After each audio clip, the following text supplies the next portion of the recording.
नमस्कार साथियों।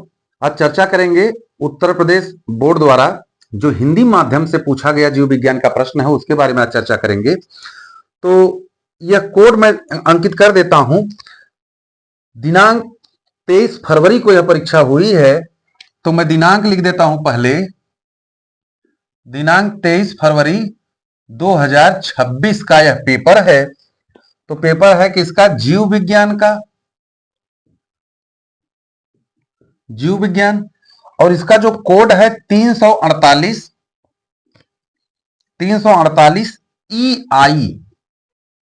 EI, यह इसका कोड है। इसको आज हम आपको प्रश्न भी बताएंगे और हल भी कराएंगे।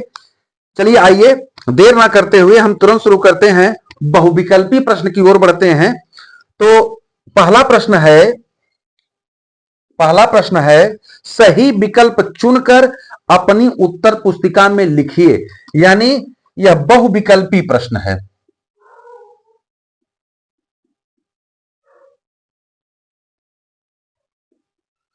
बहुविकल्पी प्रश्न है, मैं डायरेक्ट लिख देता हूं।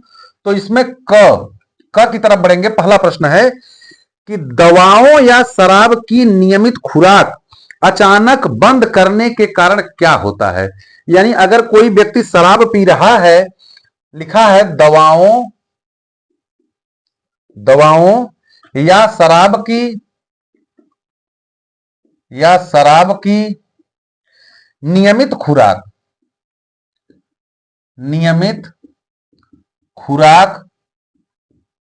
अचानक बंद कर दी जाए।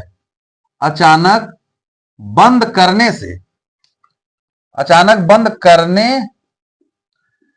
के कारण क्या होता है। चलिए, तो पहला ऑप्शन है, ऑप्शन 1 है टर्नर सिंड्रोम, ऑप्शन 2 है डेफिशिएंसी सिंड्रोम,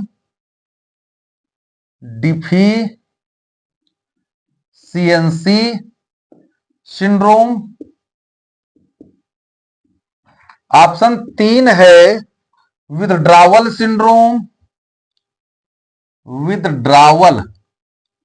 सिंड्रोम, और नंबर 4 ऑप्शन है इनमें से सभी। तो आप बताइए इनका प्रश्न का उत्तर सही क्या होगा। टर्नर सिंड्रोम होगा नहीं, टर्नर सिंड्रोम नहीं होगा, डेफिशिएंसी भी नहीं होगा। तो अचानक किसी व्यक्ति की, यानी शराबी आदमी का अगर शराब है या कोई दवा ले रहा है, उसको अगर बंद कर दिया जाए तो उसको दिक्कत क्या हो सकती है। उसको चक्कर आना, घबराहट, अनिद्रा, बेचैनी, इतनी समस्याएं झेलने के लिए मिल सकती हैं। और उन सारे लक्षणों को मिलाकर के हम विथड्रावल सिंड्रोम कहते हैं। तो ये इसका करेक्ट आंसर हो जाएगा। यानी विथड्रावल सिंड्रोम इसका क्या हो जाएगा? करेक्ट आंसर हो जाएगा। दूसरा प्रश्न है ख की ओर बढ़ते हैं। सिट्रिक एसिड उत्पन्न होता है, सिट्रिक अम्ल, एसिड कहें चाहे अम्ल कहें एक ही बात है, उत्पन्न होता है। सिट्रिक एसिड उत्पन्न होता है किससे? तो पहला ऑप्शन जो इसमें है, यानी ABCD है। ए एस्परजिलस नाइजर से,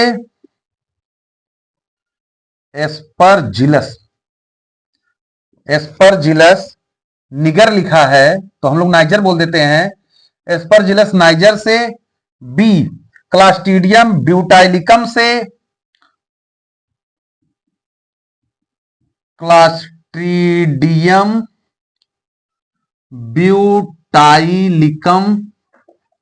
ब्यूटाइलिकम से।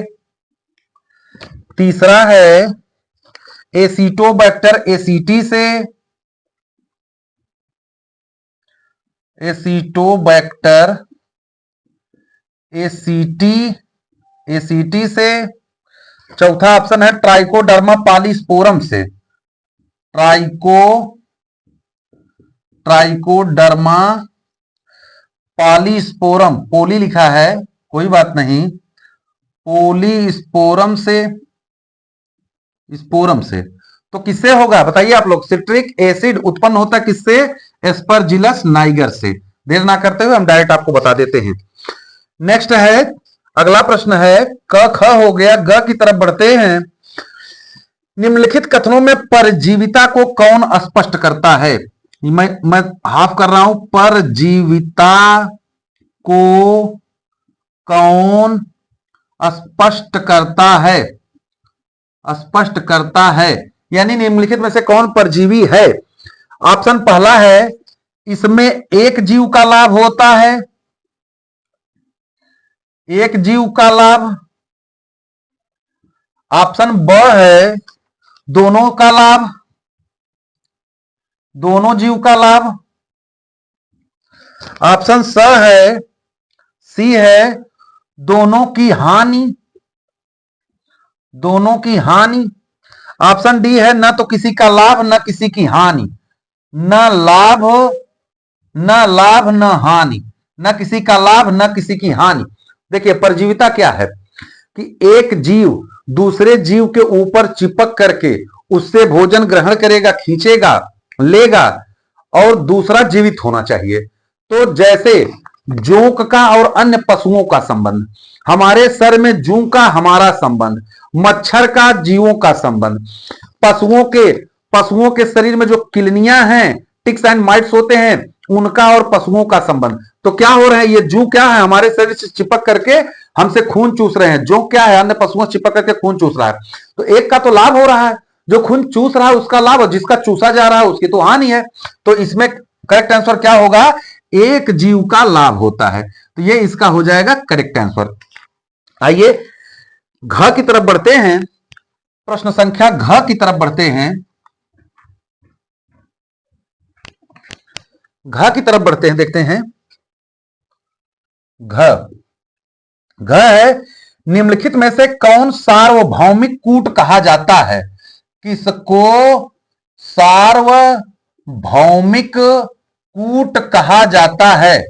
निम्नलिखित में से किसको सार्वभौमिक कूट कहा जाता है?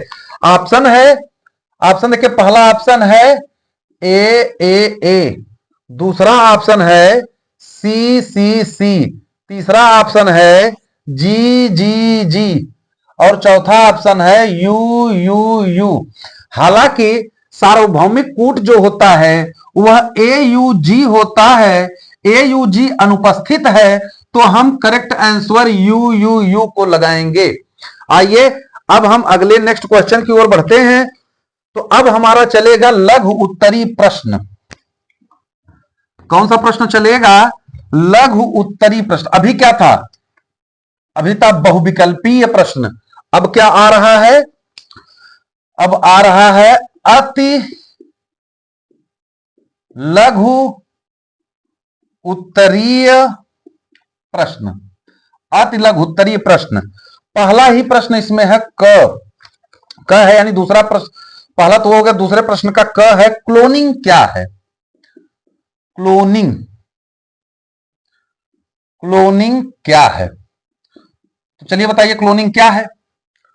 यानी सबसे पहला क्लोन जो तैयार किया गया था वो मैंने आपको बताया था कि वान विल्मुट एंड कैंपबेल द्वारा तैयार किया गया था। वान विल्मुट और कैंपबेल द्वारा तैयार किया गया था, डॉली नामक भेड़ तैयार की गई थी। तो क्लोनिंग एक प्रक्रिया है। क्लोनिंग क्या है? एक प्रक्रिया है, प्रोसेस है, जिसमें हूबहू चीजें प्राप्त की जाती हैं, हूबहू जीव प्राप्त किया जाता है बिना किसी भी प्रकार के लैंगिक निषेचन के। हमारे शरीर में स्टेम कोशिका होती है और उससे हम आपके जैसे हूबहू क्लोन तैयार कर सकते हैं। तो बताइए पहली क्लोन कब तैयार की गई थी? 1996 में। किसको तैयार किया गया था? डॉली नामक भेड़ को तैयार किया गया था। तो भेड़ की पहली क्लोन तैयार की गई थी। तो यह क्वेश्चन हो गया। ख हो गया कि विदलन के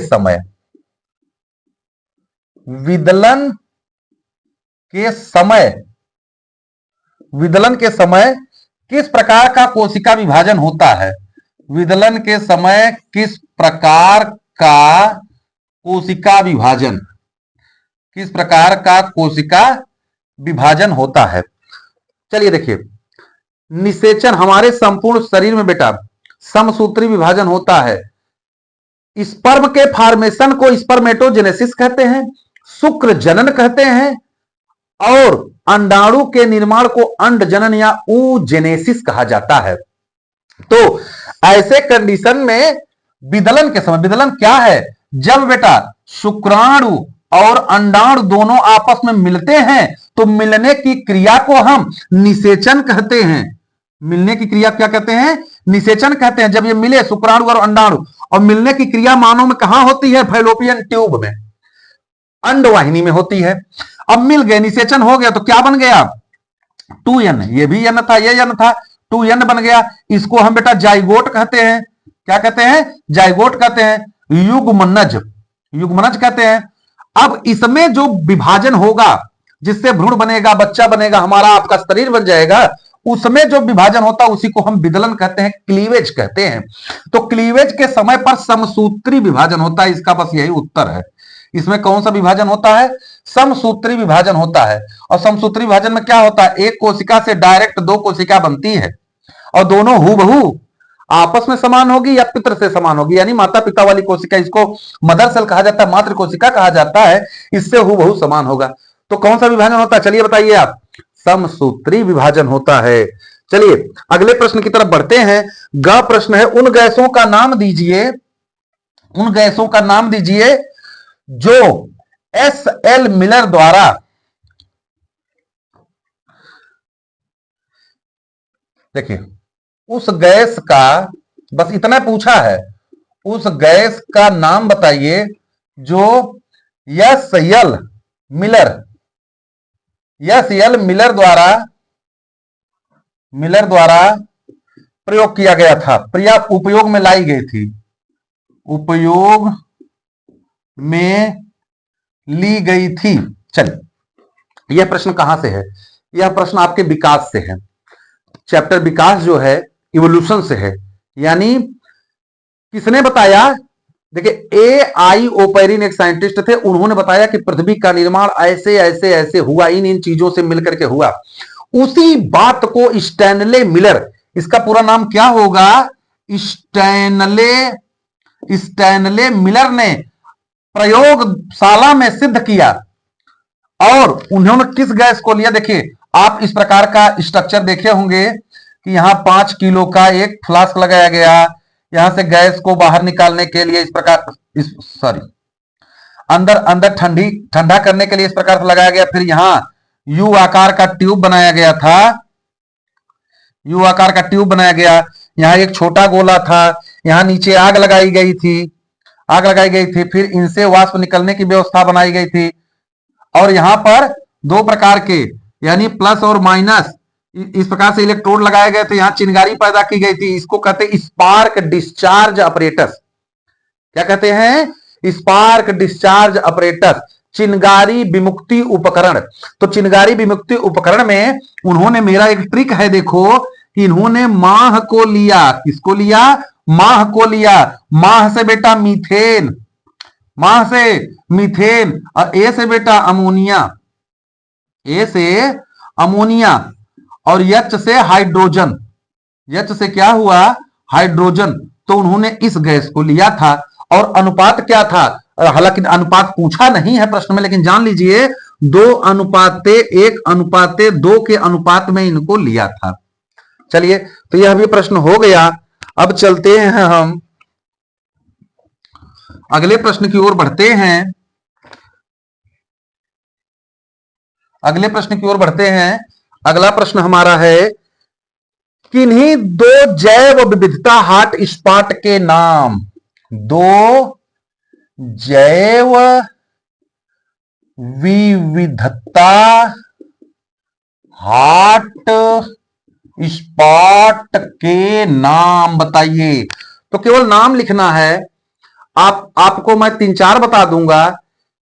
ईस्टर्न हिमालयाज, वेस्टर्न घाट। तो ये दो हैं। दो कौन है? पहला मैंने क्या कहा? ईस्टर्न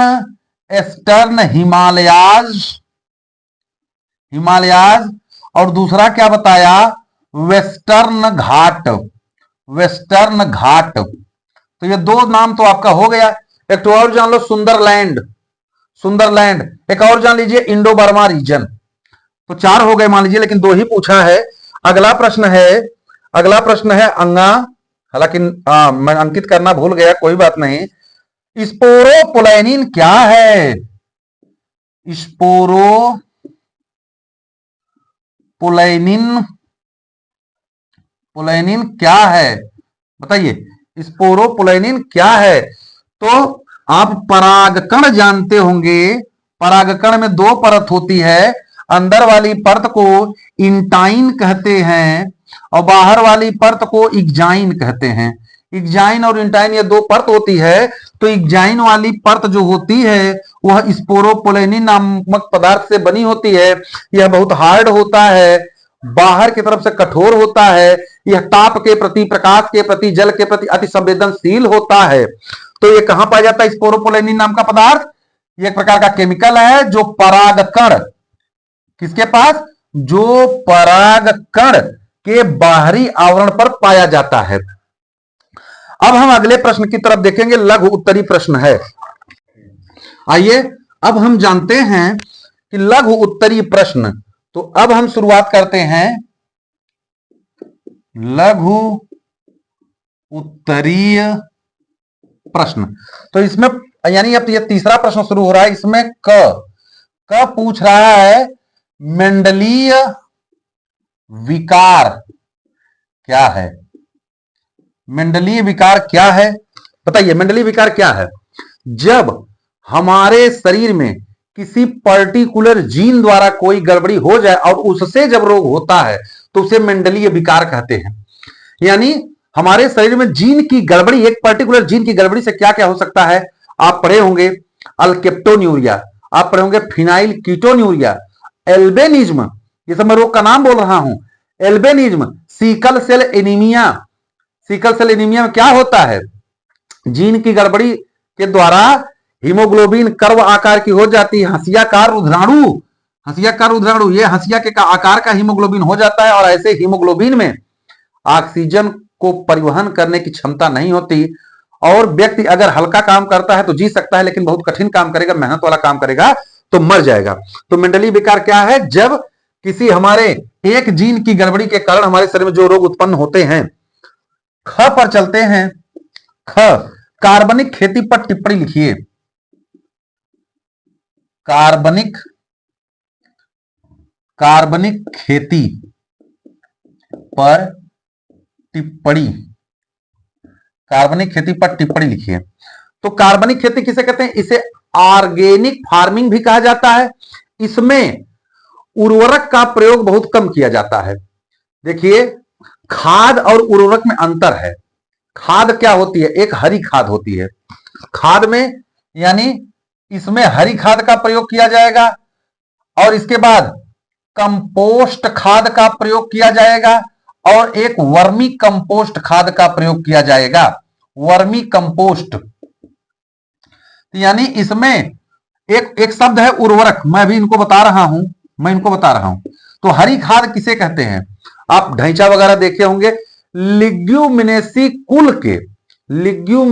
कुल के पौधों को जब फसल पैदा करना होता है तो उसके पहले उसको पैदा करते हैं और फिर जुताई करा करके उसमें हम उसको सड़ा गला देते हैं। तो इस प्रकार हरी खाद का निर्माण होता है। तो हरी खाद। कंपोस्ट खाद किसे कहते हैं? जब अपने घर पर हम गोबर को, देखिए घूर गड्ढा होता है उसमें हम क्या करते हैं? गोबर को सड़ाते हैं। पत्तियों को, पौधे की पत्तियों को, गोबर को जब सड़ा करके उनको ले जाकर के खेत में छिड़क करके खेती की जाएगी तो वह कंपोस्ट खाद कही जाती है। वर्मी कंपोस्ट खाद किसे कहते हैं? इसी खाद को जब केचुआ द्वारा, किसके द्वारा? केचुआ द्वारा उसको हम उसमें डाल देंगे और वो उसको खाएगा, फिर उसको एक प्रकार से मल के रूप में बाहर निकालेगा, वो उसको एक प्रकार से क्या कर देगा? चाल देगा पूरी तरह से। अब उस खाद को जब हम ले जाएंगे तो उसको वर्मी कंपोस्ट कहते हैं। तो उर्वरक क्या है? उर्वरक बाजार में बिजनेस के तौर पर मुख्य रूप से नाइट्रोजन, पोटेशियम इसके स्रोत होते हैं बाजार में, जिसे हम अपने भाषा में डाई, यूरिया ये कहते हैं। तो वह उर्वरक है। तो उर्वरक का प्रयोग ना करके जब इनका प्रयोग किया जाए और उससे खेती की जाए तो उसे हम क्या कहते हैं? कार्बनिक खेती कहते हैं। आइए अगला प्रश्न है ग कि जैव विविधता के क्षति के कारण, जैव विविधता के क्षति के कारण क्या है? बहुत कारण है। एक दो कारण नहीं, एक दो कारण आप लिख देंगे परीक्षा में, लेकिन कारण बहुत है। पहला कारण बताइए। सबसे पहला कारण है कि जंगलों की कटाई, जो जंगलों की कटाई चल रही है उससे जैव विविधता पर बहुत बुरा प्रभाव पड़ रहा है। पर्वतों को तोड़ दिया जा रहा है, पहाड़ों को तोड़ दिया जा रहा है। हाल ही का मामला अभी देखिए, राजस्थान की दिल्ली से जब जो पहाड़ी आई हुई है उसको तोड़ा जा रहा था, हालांकि सुप्रीम कोर्ट ने उस पर रोक लगा दी। तो जो प्राकृतिक संसाधन है, प्राकृतिक संसाधन को जो नष्ट किया जा रहा है, यानी किसको नष्ट किया जा रहा है? प्राकृतिक संसाधन को नष्ट किया जा रहा है। प्राकृतिक संसाधन में कौन कौन सी चीजें हैं? पहला जंगल है, नदी है, पर्वत है। इन सबको जो है कि इन सबको नष्ट किया जा रहा है, जिससे जैव विविधता पर बहुत बुरा प्रभाव पड़ रहा है। और भी बहुत कारण है। प्रदूषण के कारण भी जैव विविधता पर बुरा प्रभाव पड़ रहा है। आइए नेक्स्ट देखते हैं। पीड़क तथा रोगों के जैव नियंत्रण पर एक टिप्पणी लिखिए। यानी घ क्या है? पीड़क तथा रोगों के जैव नियंत्रण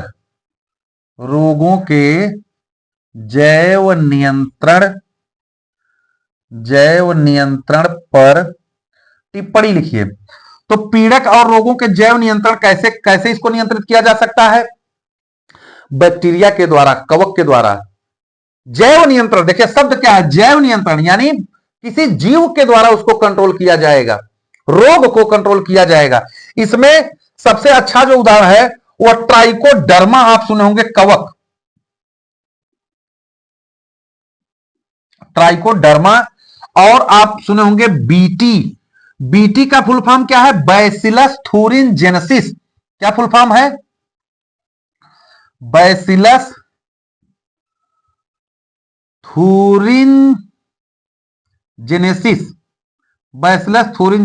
कहते हैं, जेनेसिस कहते हैं। चलिए, बीटी आप सुने होंगे, बीटी काटन, बीटी बैगन, इस प्रकार की फसलें सुने होंगे। तो क्या होता था? यानी इसको इंट्रोड्यूस करा दिया गया है प्लांट में, सीधे सीधे इंट्रोड्यूस करा दिया गया है। तो इनके द्वारा रोगों पर नियंत्रण रखा जाता है। पहले क्या होता था ना, कीट जो होते थे कपास की फसलों को जो है कि नष्ट कर देते थे, तो किसान जो है कि उस पर इंसेक्टिसाइड, पेस्टिसाइड का छिड़काव करता था, तो उस छिड़काव करने में उसको बहुत पैसा खर्चा करना पड़ जाता था। तो वैज्ञानिकों ने सोचा क्यों ना इसमें हम कुछ ऐसा चीज डाल दें जिससे कि ये रोग लगे ही ना, जिससे दवा का छिड़काव करना ही ना हो। तो बीटी क्या किए, बैसिलस थूरिनजेनेसिस को, इसको क्या किए, वो प्लांट में डाल दिए। अब वो कीट जब आता था, खाता था, तो उसके जब गले में, इंटेस्टाइन में जाता था, तो जहर का काम करता था, जिससे उसका इंटेस्टाइन गल जाता था और वह कीट मर जाता था। इससे फसल की सुरक्षा तो हो गई, लेकिन बाद में इसका बुरा प्रभाव अन्य जंतुओं पर पड़ने लगा, इसलिए इस टेक्नोलॉजी पर रोक लगा दी गई। आइए अब अगला क्वेश्चन देखते हैं हम। एक परिपक्व द्विकोष्ठी परागकोश का अनुप्रस्थ काट। बहुत ही अच्छा क्वेश्चन है, जो पहले ही चैप्टर में, यानी दूसरे चैप्टर में जो है पुष्पीय पादपों में लैंगिक जनन, उसमें मिल जाएगा। पूछ क्या रहा है? एक परिपक्व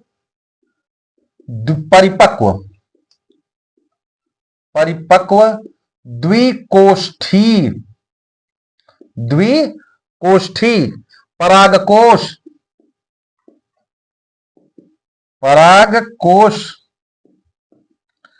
की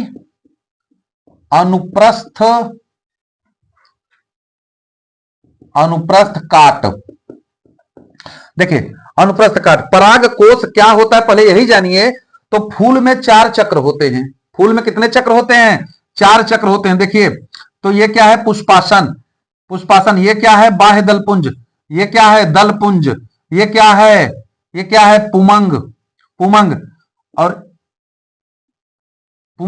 और ये क्या है? ये देखिए जायांग का भाग है, और जायांग में 3 भाग होते हैं। ये बाह्य दलपुंज, ये दलपुंज, ये क्या है? पुमंग, और ये क्या है? जायांग। और जायांग मादा भाग है, पुमंग नर भाग है। यानी पुष्प का ये नर भाग होता है, ये कौन सा भाग होता है? मादा भाग। मादा भाग में 3 भाग होते हैं।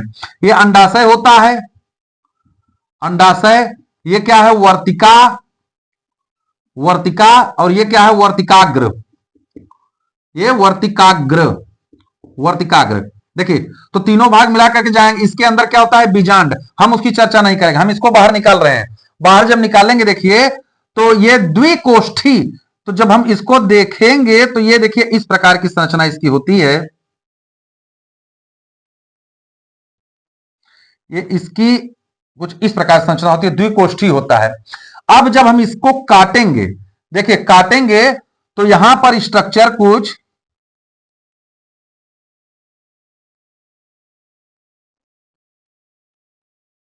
इस प्रकार का स्ट्रक्चर बनता है, जिसमें जिसमें सबसे बाहर की ओर जो होती है वह इपीडर्मिस होती है, इपीडर्मिस। दूसरी परत जो होती है वह इंडोथीसियम होती है,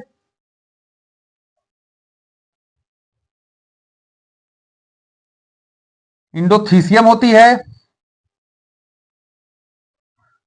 फिर इसके बाद मीसोडर्म होता है, मीसोडर्म होता है, और फिर होता है टैपेटम। फिर कौन होता है? Tapetum, tapetum. अब इसके अंदर देखिए, इसके अंदर क्या होता है? उमंग में इसको सूक्ष्म बीजाणुधानी कहते हैं, इसमें सूक्ष्म बीजाणु बनेगा। यानी इसके अंदर बेटा ये पालन ग्रेन बनेंगे, ये परागकण बनेंगे, परागकण बनेंगे। तो ये परत है, इपीडर्मिस, इंडोथीसियम, मीसोडर्म होती है और टैपेटम होती है। टैपेटम विकसित हो रहे परागकण को भोजन देने का काम करता है। परागकण, अभी अभी मैंने बताया था कि परागकण में दो परत होती है, एक्जाइन और इंटाइन। अच्छा, मैं क्वेश्चन पूछता हूं, आप बताइए, क्या परागकण नर युग्मक है? हां या ना? तो आपके मन में होगा हाँ भाई, परागकण तो नर युग्मक है। गलत बात। परागकण नर युग्मकोद्भिद है, मेल गैमीटोफाइट है। इसके अंदर बेटा, इसके अंदर न्यूक्लियस होता है, बाद में डिवाइड होकर के वो गैमीट का फॉर्मेशन करता है। यानी कि जो परागकण होता है वह ऐसी संरचना इधर भी रहेगी, इधर भी रहेगी, यहां भी रहेगी, यहां भी रहेगी। तो परागकण जो होता है वह नर युग्मकोद्भिद होता है, इसमें नर युग्मक का निर्माण होता है। आइए अब हम देखते हैं लघु उत्तरी प्रश्न के बारे में। हम अध्ययन करते हैं कि लघु उत्तरी प्रश्न कौन कौन है, क्या है।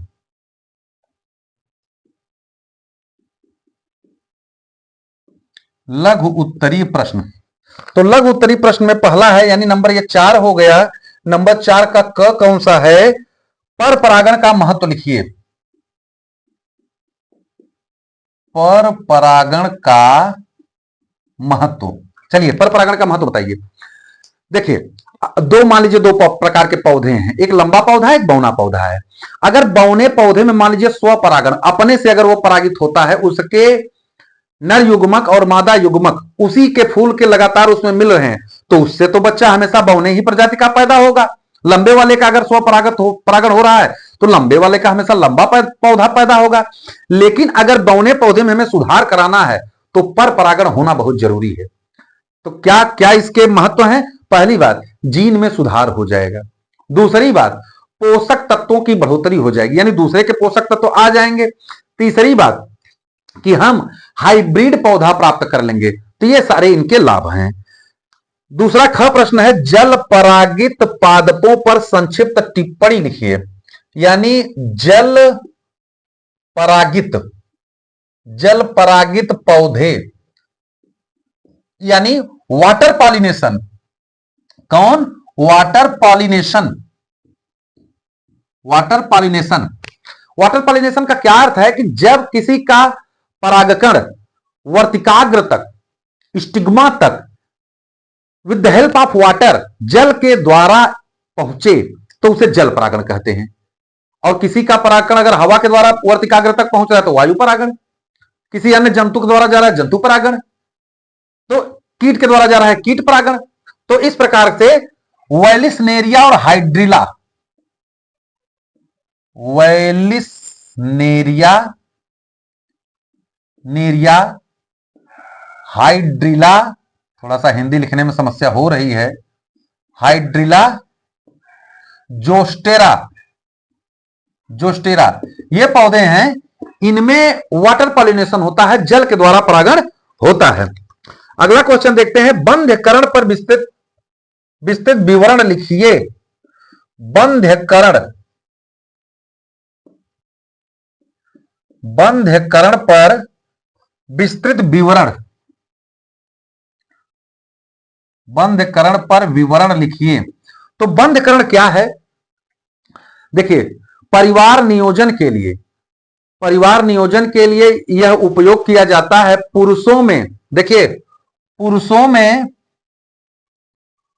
पुरुष में एक टेक्निक होती है नसबंदी। आप सुने होंगे नसबंदी। हालांकि नसबंदी शब्द तो महिलाओं में लगता था, आप तो ऐसा सोच रहे होंगे, लेकिन पुरुषों में नसबंदी शब्द का प्रयोग होता क्या है? जब देखो बेटा, ये वृषण है, ये वृषण है, इसमें शुक्राणु बनेगा, ये अधिवृषण है, और ये शुक्रवाहिनी है। ये शुक्रवाहिनी इसको ले जा रही है, यानी शुक्राणु इसके द्वारा जा रहे हैं। इसी शुक्रवाहिनी को काट करके, इसी शुक्रवाहिनी को काट करके इसको इधर घुमा करके बांध दिया जाता है, इसको इधर घुमा करके बांध दिया जाता है, जिससे शुक्राणु आगे नहीं जा पाते। तो इस प्रक्रिया को हम नसबंदी कहते हैं, इसको वैसेक्टोमी कहते हैं, वैसेक्टोमी कहते हैं। अब देखते हैं महिलाओं में यह बंधकरण क्या होता है। तो महिलाओं में नलीबंदी होता है। महिलाओं में बंधकरण क्या है?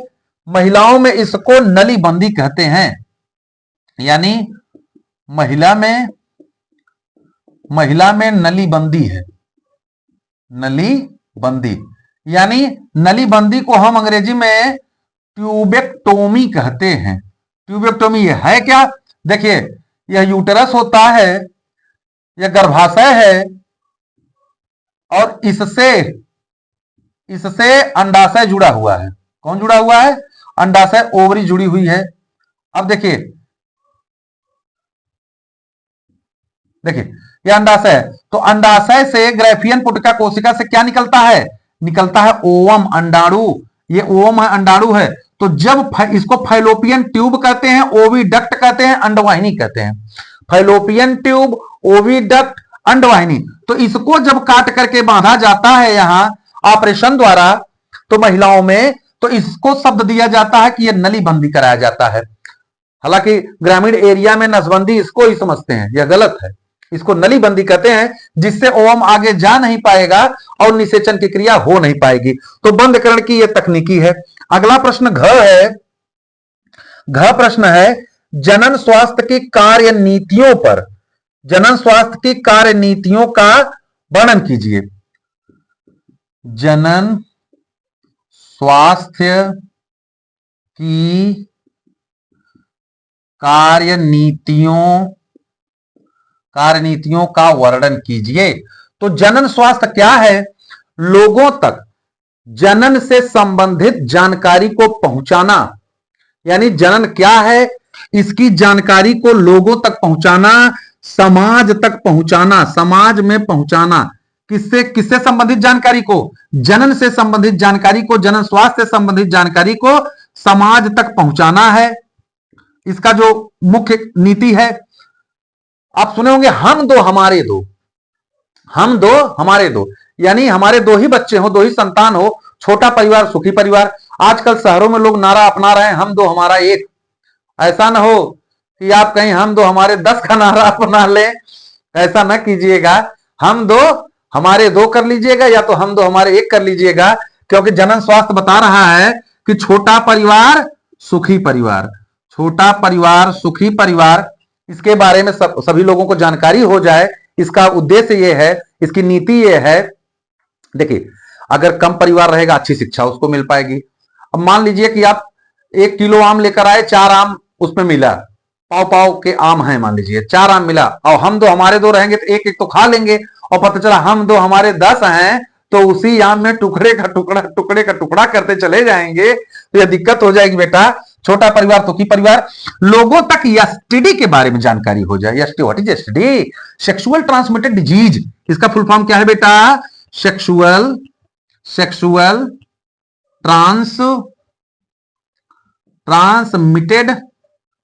ट्रांसमिटेड डिजीज, इसके बारे में लोगों को जानकारी हो जाए, और किन क्रियाओं के द्वारा अधिक संतान नहीं होगी उनके बारे में हमको जानकारी हो जाए।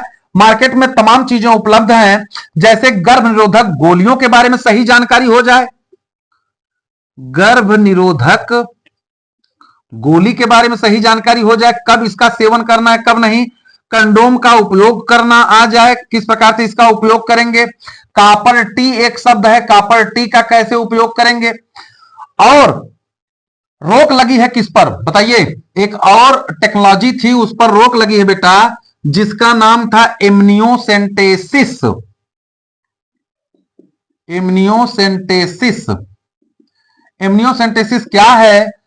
जब देखिए आज टेक्निक ये हो गई है कि अल्ट्रासाउंड करा ले रहे हैं, सोनोग्राफी करा ले रहे हैं, और अब माता के पेट में पल रहे बच्चे की जानकारी प्राप्त कर ले रहे हैं कि बच्चा लड़का है कि लड़की, और उसका गर्भपात करा दे रहे हैं। लेकिन पहले क्या थी, पहले टेक्नोलॉजी थी एमनियोसेंटेसिस। यह टेक्नोलॉजी थी, इसमें एमनियोटिक फ्लूइड तरल होता है, एमनियोटिक फ्लूइड को निकाल लेते हैं, और जब बच्चा बन रहा होता है तो उसमें कुछ कोशिकाएं टूट फूट करके उधर चली जाती हैं। कोशिका टूटी तो केंद्रक मिलेगा, और केंद्रक मिलेगा तो क्या मिलेगा, गुणसूत्र मिलेगा, और गुणसूत्र का अध्ययन कर लेते थे और वो जान जाते थे कि आने वाला संतान लड़का है कि लड़की है। और लड़की अगर होती थी तो गर्भपात करा दिया जाता था, उसको मार दिया जाता था। इसका बड़ा दुरुपयोग होने लगा, इस तकनीकी पर रोक लगा दिया गया।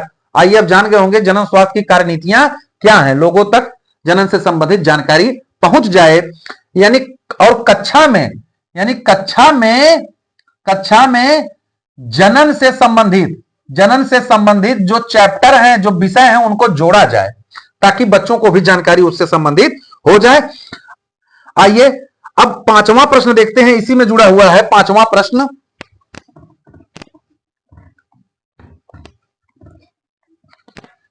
पांचवा प्रश्न है एलील और बहु एलील। अलील लिखा है तो मैं भी लिख देता हूं, अलील और बहु अलील के बारे में बताइए। अलील किसे कहेंगे, अगर अलील होगा तो देखिए या तो हो सकता है कैपिटल टी हो सकता है या तो स्मॉल टी हो सकता है।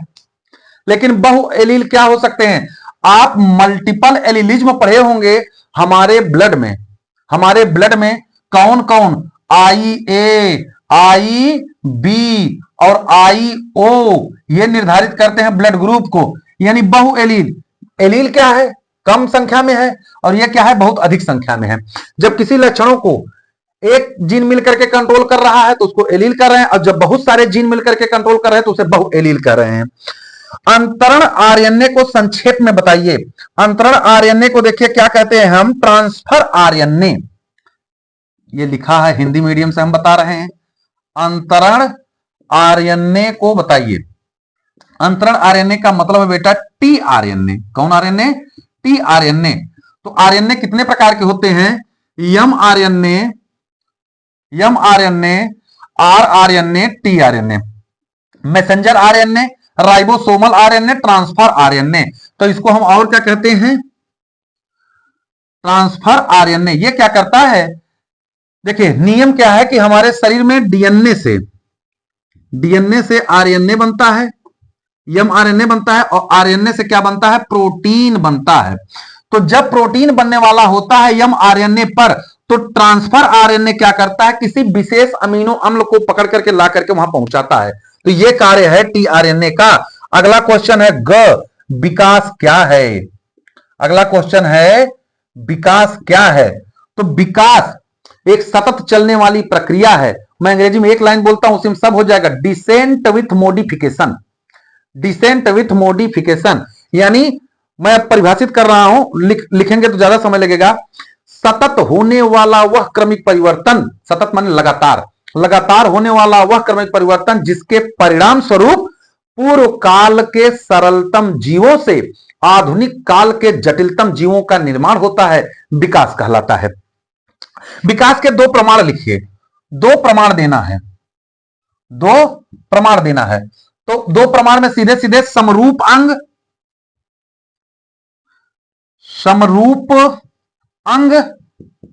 और समजात अंग, समरूप अंग और समजात अंग। तो इनसे ये प्रमाण हो सकते हैं। देखिए homologous organ, analogous organ. Homologous organ क्या होता है, जो जन्म से समान होता है, कार्य से भिन्न होता है। जैसे जन्म में समान, कार्य में भिन्न। घोड़े का अगला पैर और पक्षी का अगला पंख, यानी अगला पैर ही तो पंख में बदल गया ना।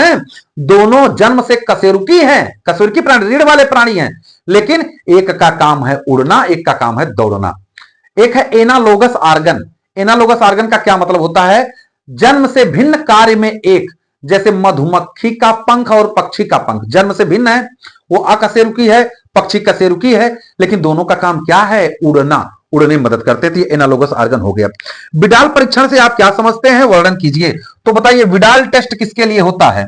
घ है, विडाल टेस्ट किसके लिए होता है? विडाल परीक्षण किसके लिए होता है? बताइए किसके लिए विडाल होता है? बहुत टाइफाइड आपको हुआ होगा, तो ये सैल्मोनेला टाइफी के जानने के प्रोसेस को हम विडाल टेस्ट कहते हैं। यह टाइफाइड के लिए होता है। आइए अब अगला प्रश्न हम देखते हैं, विस्तृत उत्तरीय प्रश्न। आइए छठवां प्रश्न देखते हैं क्या है। छठवां प्रश्न क्या है? छठवें का क, गंगा एक्शन प्लान पर टिप्पणी लिखिए। कौन सा? गंगा एक्शन, बड़ा सा रहेगा, छोटा यह भी दिक्कत है। गंगा एक्शन प्लान पर टिप्पणी लिखना है। तो गंगा एक्शन प्लान क्या है? देखिए 1986 में राजीव गांधी द्वारा यह प्लान लाया गया था। किसके द्वारा लाया गया था? राजीव गांधी जी के द्वारा यह 1986 में प्लान लाया गया था। और इसमें क्या था कि गंगा को स्वच्छ रखना है, गंगा में गंदगी नहीं करना है। तो यह जो मुख्य उद्देश्य जो है कि लेकर आए थे राजीव गांधी जी, इसी को हम गंगा एक्शन प्लान कहते हैं। अब उस पर बना करके आप थोड़ा बहुत लिख सकते हैं, साफ सफाई से संबंधित लिख सकते हैं। अगला क्वेश्चन है डीएनए अंगुली छापी तकनीकी। डीएनए अंगुली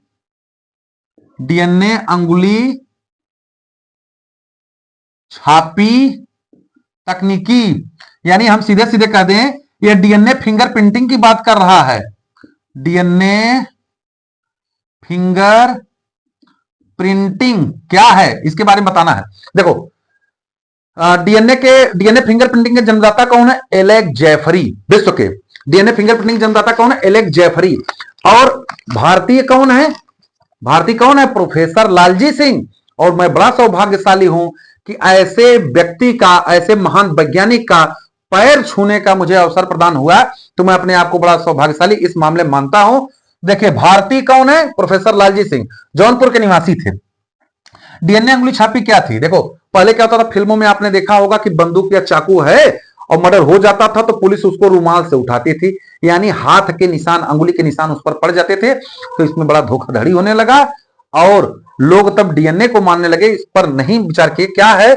डीएनए के द्वारा जब चोर को, बलात्कारियों को मातृत्व झगड़े में इस प्रकार से इसको सुलझाया जाने लगा। डीएनए फिंगरप्रिंटिंग में क्या क्या होता है? पहले देखिए, पहले क्या किया जाता है? डीएनए को अलग करते हैं, यानी डीएनए को प्राप्त करना। डीएनए को प्राप्त किससे करेंगे? ब्लड से करेंगे, लार से करेंगे, मांसपेशियों से करेंगे, हड्डी से करेंगे, बाल की जड़ से करेंगे। कर लिए? ठीक है। अब क्या करेंगे? डीएनए को काटना। डीएनए को काटेंगे किसकी सहायता से? बताइए। रेस्ट्रिक्शन इंडोन्यूक्लिएज एक एंजाइम है, रेस्ट्रिक्शन इंडोन्यूक्लिएज एंजाइम है। इसे डीएनए की कैंची कहते हैं। इसे क्या कहते हैं बेटा? डीएनए की कैंची कहते हैं। अब फिर इसके बाद क्या करेंगे? डीएनए को अलग करेंगे, यानी सेपरेट करेंगे, बड़े और छोटे को अलग अलग करेंगे। उसको कहते हैं जेल इलेक्ट्रोफोरेसिस। Gel electrophoresis. अब क्या करेंगे? जेल इलेक्ट्रोफोरेसिस की क्रिया करेंगे। इसमें क्या होता है कि जिलेटिन की पतली पट्टी होती है, डीएनए को उसी पर रख देते हैं और उसमें विद्युत प्रवाहित कराते हैं, तो वहां पर एक जेल का प्रयोग होता है। जेल का नाम है एगारोस जेल। कौन जेल? एगारोस जेल होता है, या पॉलीएक्रिल एमाइड का प्रयोग किया जाता है जेल में। अब फिर क्या करते हैं? डीएनए को प्रोब के साथ बांधना। डीएनए को प्रोब के साथ बांध देंगे। प्रोब क्या है? एक radio active label single standard DNA, यानी एक सिंगल स्टैंडर्ड डीएनए है और यह रेडियोधर्मी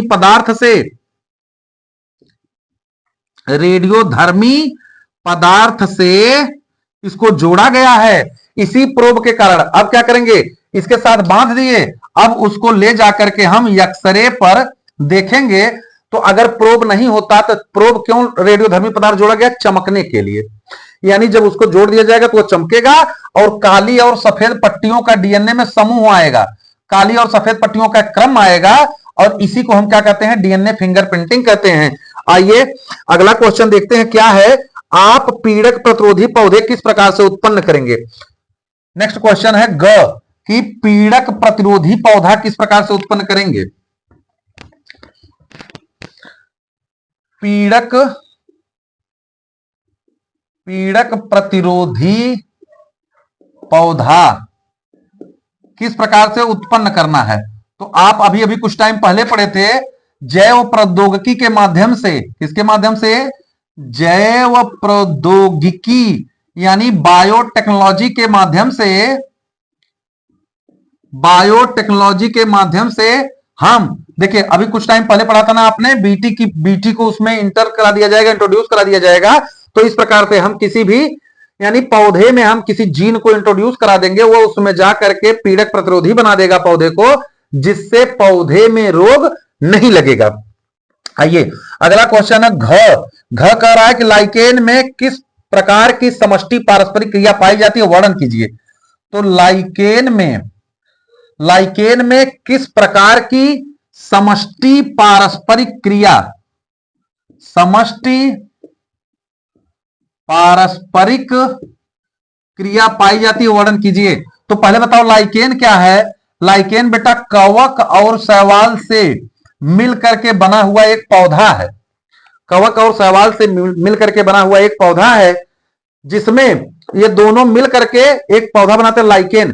कवक क्या करता है, कवक नीचे से जल वल खींचता है, खनिज लवण खींचता है, और शैवाल ऊपर रह करके प्रकाश संश्लेषण करता है, दोनों मिलकर के लाइकेन बना देते हैं।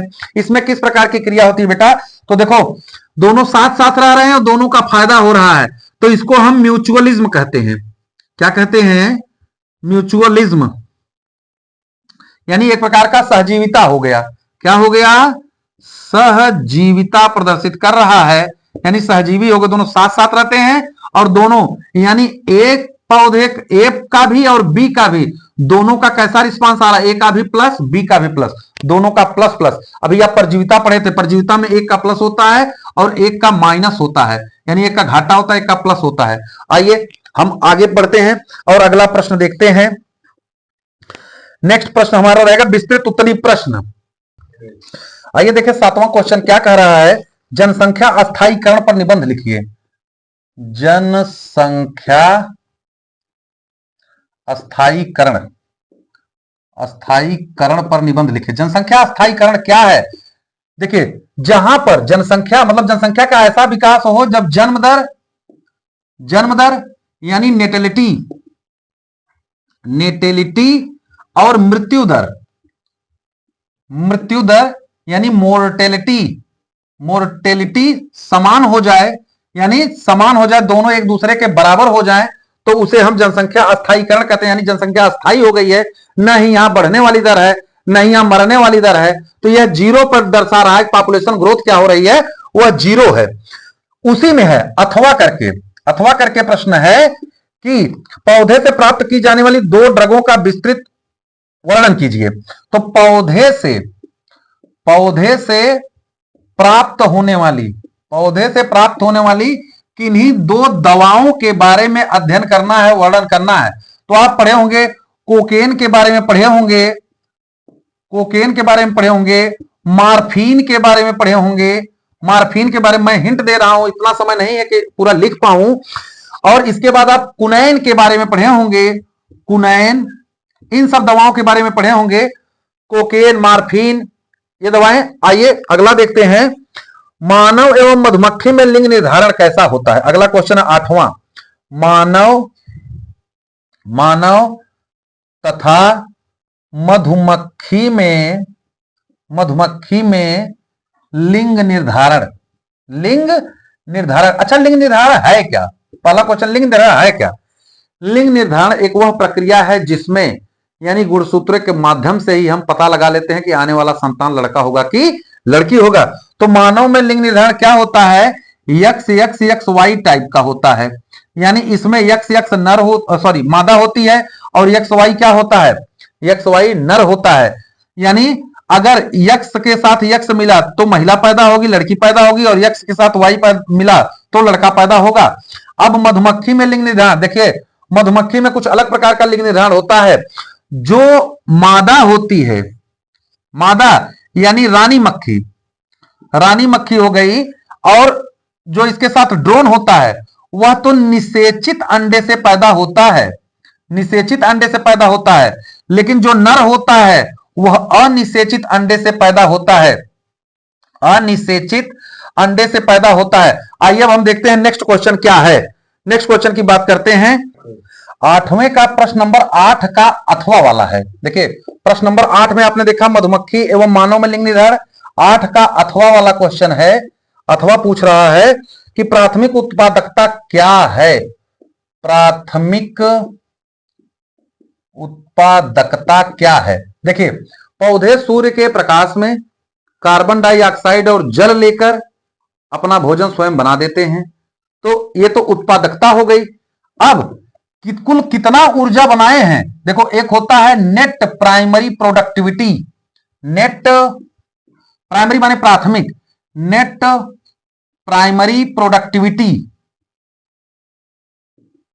नेट प्राइमरी प्रोडक्टिविटी, और एक होता है grass primary productivity, grass primary productivity. तो ग्रास माने होता है टोटल, ग्रास माने क्या होता है टोटल, कुल ऊर्जा उसने कितना बनाया, कुल ऊर्जा उसने कितना बनाया। और नेट, नेट का मतलब है कि जितना उसके भी तो रेस्पिरेशन में ऊर्जा खत्म होगी, उसके भी तो अन्य क्रियाओं में ऊर्जा खत्म होगी, तो कितनी ऊर्जा बची, ये नेट प्राइमरी प्रोडक्टिविटी। और जितना उसने तैयार किया इसको हम ग्रास, ग्रास प्राइमरी प्रोडक्टिविटी कहेंगे।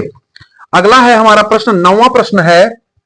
9वां प्रश्न है कृषि में जैव प्रौद्योगिकी के उपयोग के बारे में लिखिए। कृषि में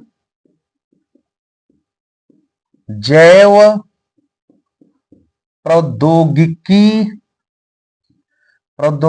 के अनुप्रयोग के बारे में वर्णन कीजिए।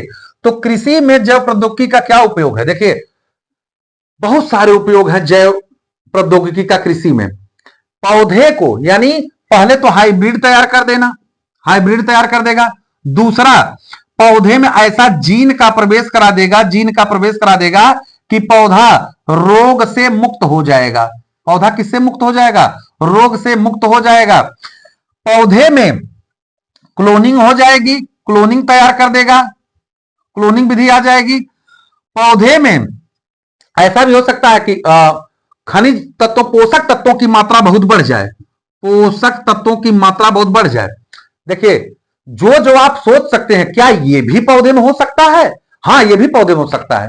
और देखिए एक मैं उदाहरण दे रहा हूं आपको, एक ही पेड़ से बेटा, एक ही पेड़ से टमाटर पैदा कर लिया जैव प्रौद्योगिकी वालों ने, यानी जो इंजीनियर हैं उसने एक ही पेड़ से, देख बेटा नीचे से आलू पैदा कर लिया, बड़े बड़े आलू, और ऊपर बेटा टमाटर पैदा कर लिया। तो ऊपर क्या पैदा किया, टमाटर एक ही पेड़ से, और नीचे क्या पैदा किया, आलू। अब इस पौधे का नाम क्या रखा उन्होंने, इस पौधे का नाम रखा पोमैटो। क्या नाम रखा, पोमैटो, यानी पोटैटो मीन्स आलू होता है, टोमेटो मीन्स टमाटर होता है। तो पीओ किसका लिया, आलू का, मैटो किसका लिया, टमाटर का। सोचिए जीन को बदल करके एक ही पौधे से नीचे जड़ से आलू ले लिए, ऊपर से क्या ले लिए, टमाटर। हालांकि इस टेक्निक पर बाद में रोक लग गई, क्योंकि मार्केट में वो टमाटर जब जाता था तो थोड़ा कम चमकीला होता था। अरे भाई जो नेचुरल है, जो ओरिजिनल होगा ओरिजिनल ही होगा। अब इसको जीन को बदल करके किया गया है, तो इस टमाटर की खींच कम होने लगी, इसलिए इस टेक्नोलॉजी पर रोक लगा दिया गया। अभी अभी कुछ टाइम पहले पढ़ा आपने बीटी काटन, बीटी बैगन, तो इनके द्वारा ही तैयार किया गया। आइए अंतिम क्वेश्चन देखते हैं, पौधों में हानि पारस्परिक क्रिया। अंतिम क्वेश्चन है, 9वें का अथवा है, 9वें का अथवा है पौधे में हानि पारस्परिक क्रिया। तो पौधे में हानि पारस्परिक क्रिया क्या है कि यह किसी दूसरे जीव के से जब संपर्क में होता है, कवक से संपर्क में होता है, वायु से संपर्क में होता है, ताप के संपर्क में होता है, तो इसकी कहीं न कहीं कभी कभी हानि हो जाती है, तो उसको पारस्परिक हानि क्रिया कहते हैं, हानिकारक क्रिया कहते हैं। जैसे पत्ती का मुरझाना, पत्तियों का मुरझाना, पत्तियों का पीला पड़ना, वेन्स का सिराओं का पीला पड़ना। तो इस प्रकार के लक्षण निकल करके आते हैं। तो अब मुझे लग रहा है कि अब 12 का ये जो कोड है आपका 348 ब्रैकेट में EI, इसके बारे में आप जान गए होंगे। अन्य कोई प्रश्न पत्र मिलता है तो आप मुझे दें, जिससे मैं हल करके आपको बता सकूं। बहुत बहुत धन्यवाद।